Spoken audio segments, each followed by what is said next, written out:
With the assassination of Philip of Macedon, many Greek city-states, long resentful of Macedonian dominance, believed the moment had finally come to reclaim their independence. They assumed that without Philip's leadership, the Macedonian kingdom would collapse and Greece could return to the old balance of power. They were wrong.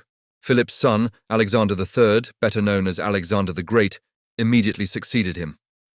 Alexander was far more ruthless, brilliant, and effective than his father, one of the greatest military minds in Western history.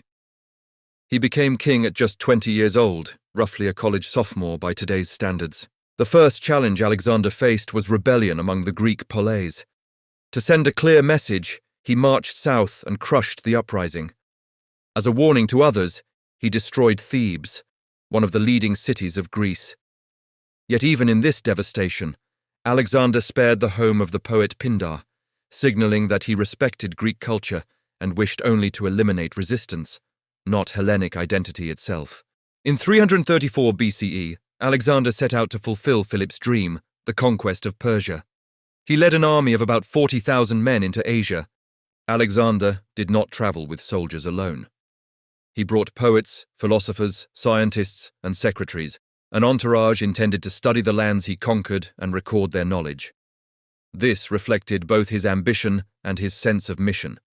He intended to spread Greek culture. The Greeks had once struggled against Persia's control of the seas during the earlier Persian Wars. Now the situation was reversed.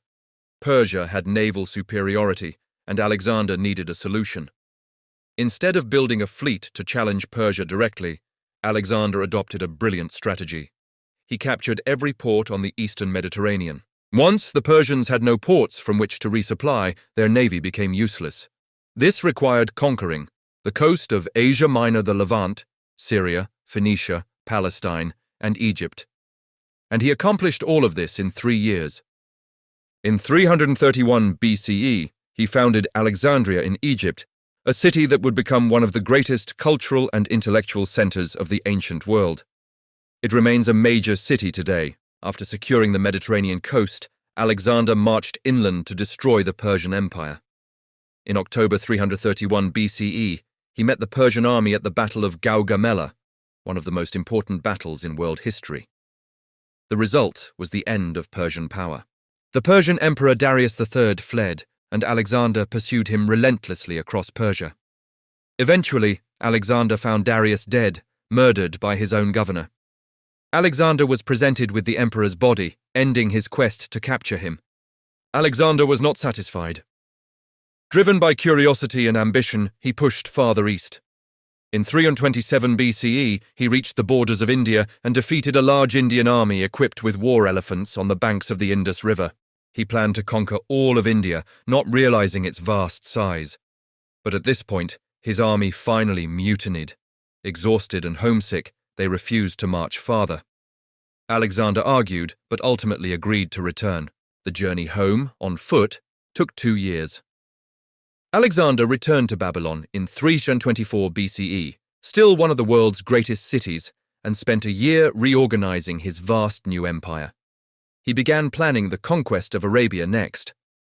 But in 323 BCE, at just 33 years old, he contracted a fever and died. In an 11-year campaign, Alexander marched more than 22,000 miles and never lost a battle.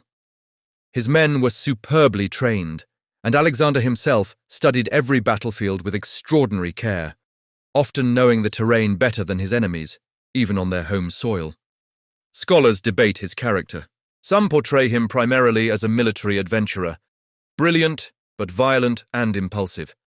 He drank heavily and once killed a friend in a drunken rage. Others argue he was far more than a conqueror.